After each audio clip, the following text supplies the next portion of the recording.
It is August of 2017. My mates and I are all 10 years old and we're just living our best lives. This year was an amazing year for me. I got a little girlfriend, went on a few school excursions, and my mates and I would often get into trouble together. Okay, so one day our teacher had to pop out of our class quickly. She had to go to the toilet, so she got another teacher to watch our class.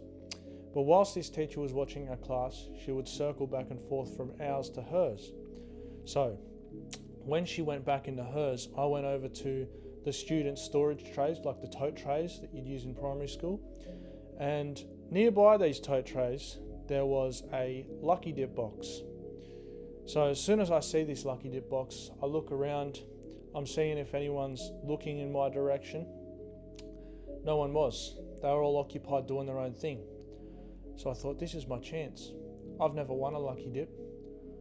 I'm going to steal something from the box. So I think I steal like a notepad that came with like some highlighters or something like that. And I put it in my pencil case, which is in my tote tray. All right, so I take the pencil case home that day. Boom, I've got a brand new notebook, brand new highlighters. I think, whoa, that was easy. I just got some free stationery. And obviously the only people that knew was myself and my mates. Right, so from this point, every time our teacher would leave the class for whatever reason, all of us, not just me, would go into this Lucky Dip box and take something out of it. We would all sort of tell each other to do it. Like I remember any time the teacher would leave, my mates would tell me like, go up and take something. But it got to a point where during the breaks, we knew the teachers obviously weren't in their classrooms, right?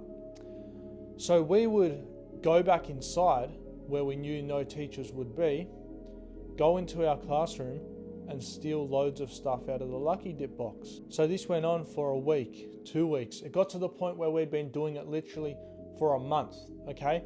And we hadn't been caught until eventually, one day, she checks the Lucky Dip box to see if it needs refilling. And I would say over half of its contents were gone by this point. We'd taken half of the stuff. So she notices, and the next day, she's talking to the whole class. She says, I know someone in this class has been stealing from the Lucky Dip box. And she used like a manipulation tactic, she says, and I know exactly who these people were. So what I'm going to do is I'm going to wait for these people or someone who knows about it to front up. And until that happens, no one is leaving this classroom. Okay? So we end up staying in for about 5-10 minutes into recess, but she ends up letting us go in the end. She ends up letting us go to break, okay? But we get back from break, and my two mates, Byron and Seth, who had been doing this with me, had a little chat with this teacher.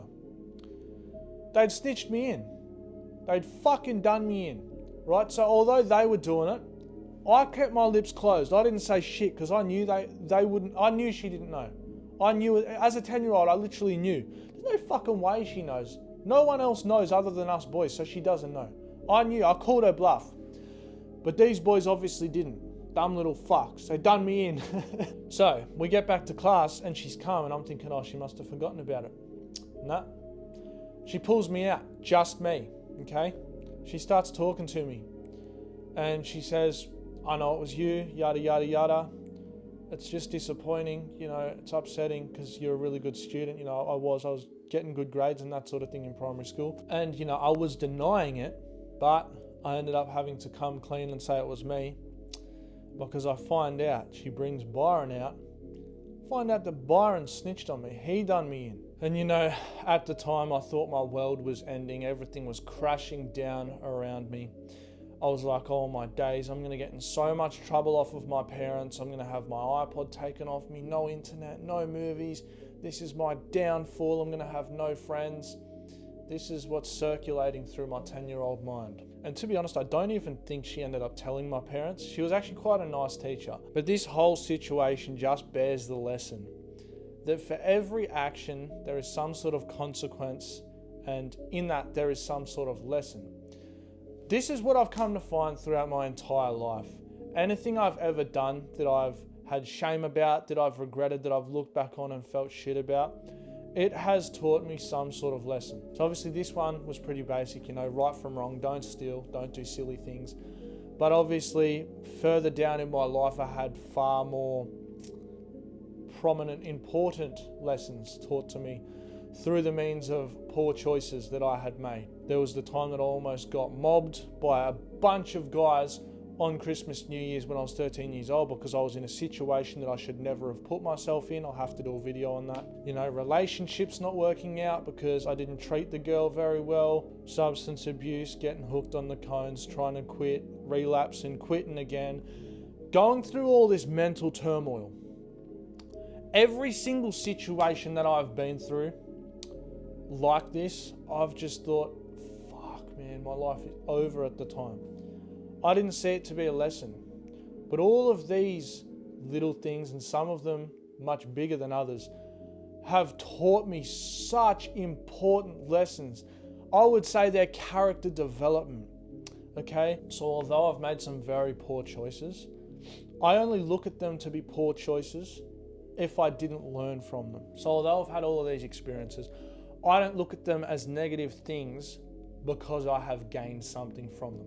Now, I'm not saying go out and, do a bunch of shit, get fucked up and completely ruin your life because you're going to learn. All right, if you haven't already touched anything, stay away from it all. But if you have, still stay away from it and learn from your experience. I get these comments all the time. Oh man, you're such a wise young guy. You're so wise for your age. No, I'm a dumb fuck who made some dumb fuck decisions, but I got sick of the circumstance that I was in, sick of blaming everyone else for my problems, and I decided, hey, this is all my fault. I'm exactly where I deserve to be.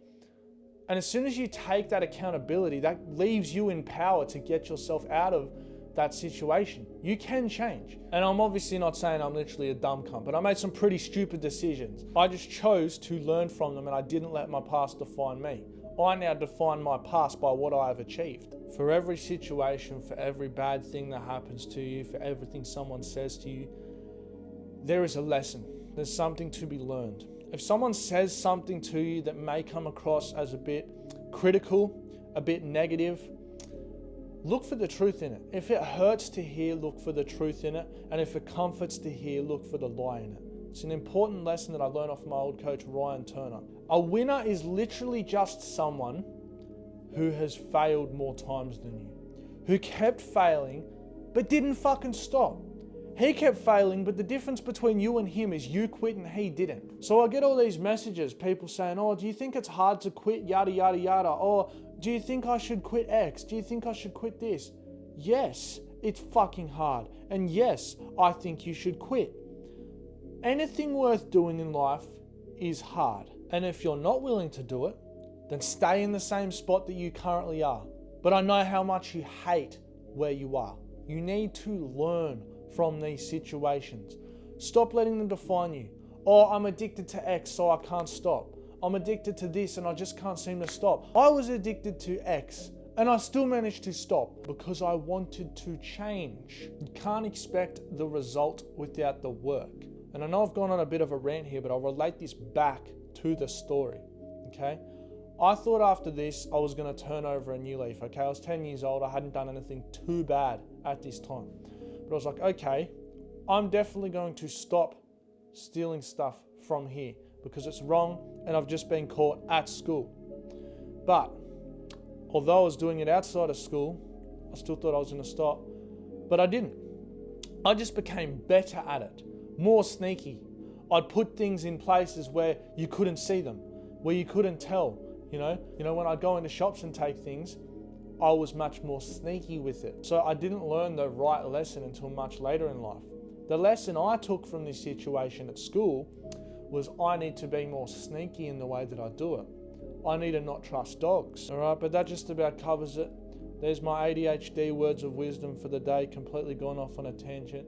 But if you're looking to change your life and start making steps towards this bright, positive and abundant future that you have always dreamed of, click the top link in the description. That's going to take you to my online school community where I'm helping young guys and girls change their lives every single day, one day at a time.